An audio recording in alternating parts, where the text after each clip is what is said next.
നമസ്കാരം പ്രിയ സുഹൃത്തുക്കളെ. ഇന്നെനിക്ക് പറയാനുള്ളത് ഒരു പൂവിനെക്കുറിച്ചാണ്. പൂവിനെക്കുറിച്ചോ? എന്താണെന്നല്ലേ?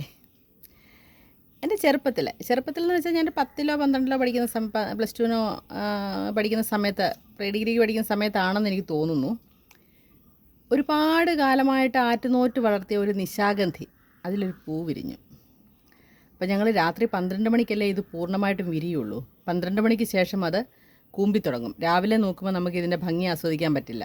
അപ്പോൾ നിശാഗന്ധി വിരിഞ്ഞത് കാണണമെങ്കിൽ രാത്രി 12 മണി വരെ നമ്മൾ കുത്തിയിരുന്ന് കാത്തിരുന്നെങ്കിലേ ഇതിൻ്റെ ഭംഗി ആസ്വദിക്കാൻ പറ്റുള്ളൂ. അപ്പോൾ ഞങ്ങൾ വീട്ടിലെല്ലാവരും ഈ നിശാഗന്ധി പൂക്കുന്നത് നോക്കി ഇങ്ങനെ ഇരുന്നു. അതിൻ്റെ ഭംഗി ശരിക്കും പറഞ്ഞാൽ രാത്രിയിൽ ആസ്വദിക്കാൻ പറ്റില്ല. കാരണം ഇരുട്ടത്ത് എത്ര നമ്മൾ ലൈറ്റ് അടിച്ച് നോക്കിയാലും അതിൻ്റെ ഒരു ഭംഗി നമുക്ക് അറിയാൻ പറ്റില്ല. അപ്പോൾ 12 മണി കഴിഞ്ഞത് കൂപ്പി പോവുകയും ചെയ്യും. ഇത്ര മനോഹരമായ ഒരു പുഷ്പം എൻ്റെ ജീവിതത്തിൽ ഞാൻ വേറെ കണ്ടിട്ടില്ല എന്ന് പറയുമ്പോൾ അതിശോക്തിയായിട്ടൊന്നും കരുതണ്ട. ഏതൊരു പൂ നോക്കിയാലും അതിൻ്റെ ഉള്ളിലൊരു ചെറിയ വട്ടത്തിൽ എന്തെങ്കിലും ഒരു ഡെക്കറേഷൻ കാണും, അല്ലേ? അല്ലെങ്കിൽ ഇപ്പോൾ ചെമ്പരത്തി ആണെങ്കിൽ അതിൻ്റെ ആ ഒരു തൂങ്ങിക്കിടക്കുന്ന ഒരു സാധനം കാണും.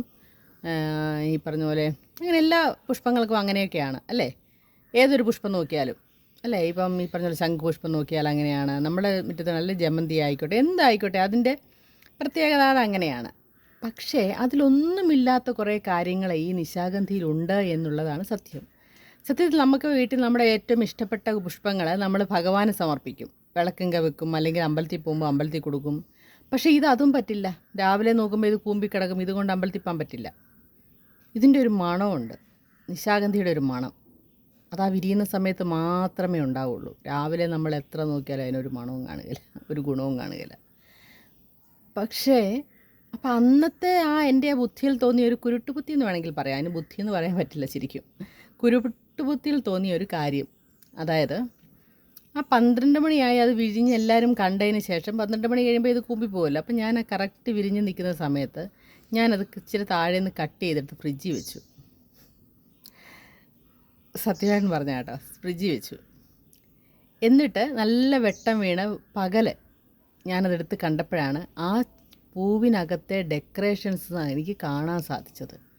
അത്ഭുതമെന്നേ പറയാൻ പറ്റുള്ളൂ. അതിനകത്ത് ഓരോ കാര്യങ്ങൾ, ആ പൂവിനുള്ളിലെ ഓരോരോ മോട്ടീവ്സ് ആണേലും ഓരോ സ്കേർട്ടിങ്സ് ആണെങ്കിലും അത് കാണേണ്ടത് തന്നെയാണ്.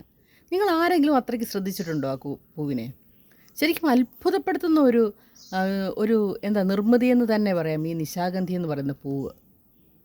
ഞാനിപ്പോൾ ഇതിനകത്തൊരു ഇട്ടിട്ടുണ്ട്, പക്ഷെ അതൊന്നുമല്ല. അതൊക്കെ മാറ്റി നോക്കുമ്പോൾ ഉള്ളിൻ്റെ ഉള്ളിൽ കാണുന്ന ഒരു ഭംഗിയെന്ന് പറയുന്നത്, ഡെക്കറേഷൻസ് എന്ന് പറയുന്നത് നമുക്ക് നിർവചിക്കാൻ പറ്റുന്നതിലപ്പുറമാണ്. ഒരു പൂവിനെക്കുറിച്ചാണ് പറയുന്നത്, ഇത്ര എന്തു പറയാനാണെന്ന് ചോദിച്ചാൽ ഞാൻ അത്രയ്ക്ക് അത്ഭുതപ്പെട്ടു പോയൊരു പൂവാണത്.